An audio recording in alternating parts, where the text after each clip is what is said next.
Question आहे base of the triangle is 9 and height 5. Base of the another triangle is 10 and height 6. Both triangle आहे, त्याच्यामध्ये दोन triangle आहेत. First one किती आहे 9 आणि 5 आहे. सेकंड वन किती आहे 10 and 6 आहे. कोणता फॉर्म्युला यूज होणार आहे आपल्या याच्यामधला? दोन बेस दोन हाईट म्हणजे रेशो ऑफ द एरियाज. ठीक आहे.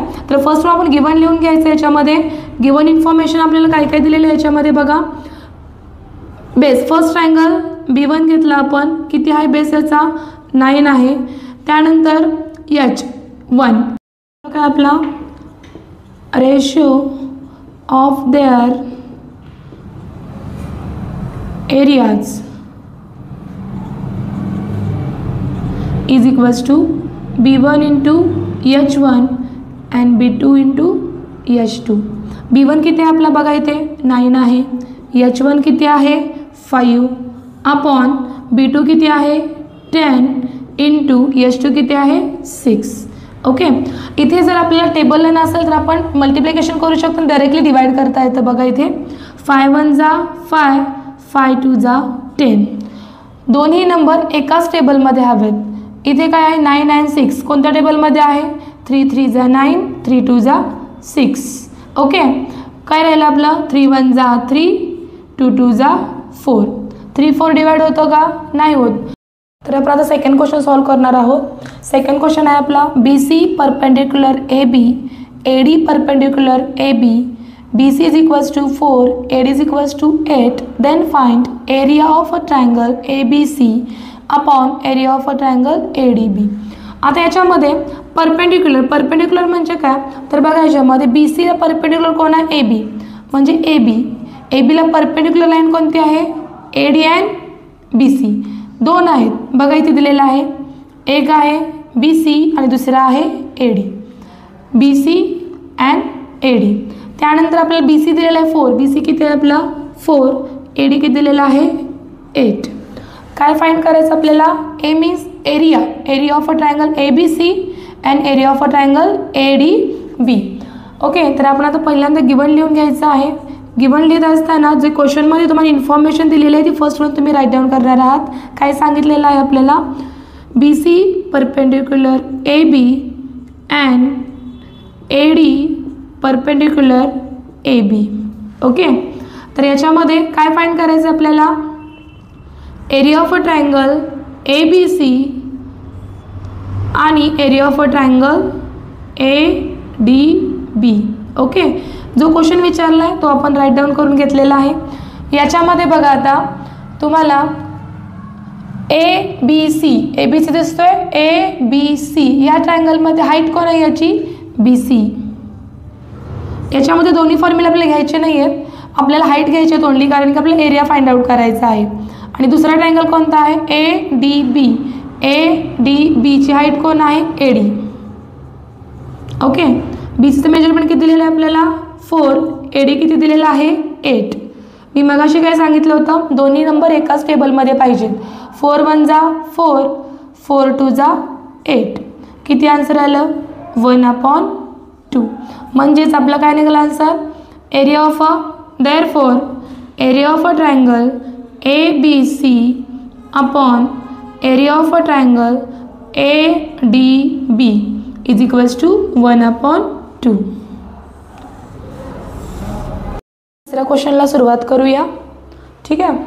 तर बघा क्वेश्चन काय आहे. Seg PS perpendicular seg RQ, seg QT perpendicular seg PR if RQ is equals to 6, PS is equals to 6 and PR is equals to 12. तर आपल्याला काय फाइंड आउट करायचं आहे? QT फाइंड करायचं आहे. RQ किती आहे आपला? RQ 6 आहे. PS म्हणजे हाईट आहे किती आहे 6. PR किती आहे आपल्याला? पूर्ण मेजरमेंट किती आहे आपलं 12 आहे. किती आहे 12.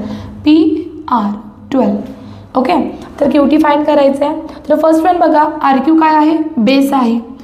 PS काय आहे हाईट आहे. म्हणजे याच्यामध्ये आपल्याला बेस पण आहे हाईट पण आहे, परंतु तो एकच आहे. आपल्याला कोणता फॉर्म्युला घ्यावा लागणार? Area of a triangle 1/2 into base into height. Okay. तर फॉर्म्युला लिहिण्याआधी आपल्याला काय करावं लागणार? सर्वात प्रथम आपल्याला जे गिवन दिलेलं आहे ते राईट डाऊन करावं लागणार. ओके. गिवन काय आपलं बघा, गिवन सेक पीएस परपेंडिक्युलर सेक आर क्यू, त्यानंतर सेक क्यू टी परपेंडिक्युलर सेक पी आर. ओके, आपल्याला काय फाइंड आउट करायचं आहे? Q T. पहिल्यांदा मी काय सांगितलं, काय शोधावं लागणार आपल्याला? बेस काय आपला? R Q. हाईट कोण आहे? P S. फॉर्म्युला कोणता यूज करणार? Area of the triangle. लिहू फॉर्म्युला मग, लक्ष द्या. Area of a triangle, area of a triangle is equals to 1/2 into base into height. ठीक आहे, 1/2 as it is into base किती आहे बघा, आर क्यू किती आहे? 6 आहे, इंटू हाईट किती आहे? 6. ओके, तर याच्यामध्ये बघा 1/2 इंटू 6 इंटू 6, 2 ने 6 डिवाइड होतं. 2 1 जा 2, 2 3 जा 6. बघा आपल्याकडे कोणत्या व्हॅल्यूज राहिल्या? 1 3 अँड 6. 3 1 जा 3 अँड 3 6 जा 18. म्हणजे आन्सर केलं आपलं 18 युनिट्स. ओके, कोण काढलं आपण? कोणाचं आन्सर काढलं? Area of a triangle. चला लिहून घेऊया. एरिया ऑफ अ ट्रायंगल किती निघला आपला? 18 युनिट्स.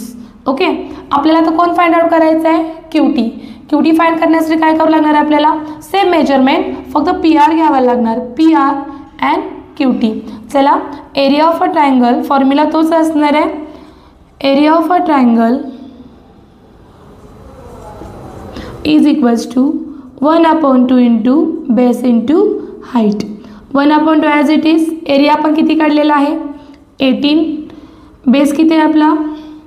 नेक्स्ट बघा, पी आर किती आहे आपला? 12 आहे.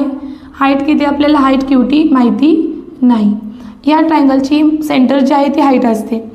त्यानंतर बघा याच्यामध्ये 18 as it is equals to 2 1 जा 2, 2 6 जा 12.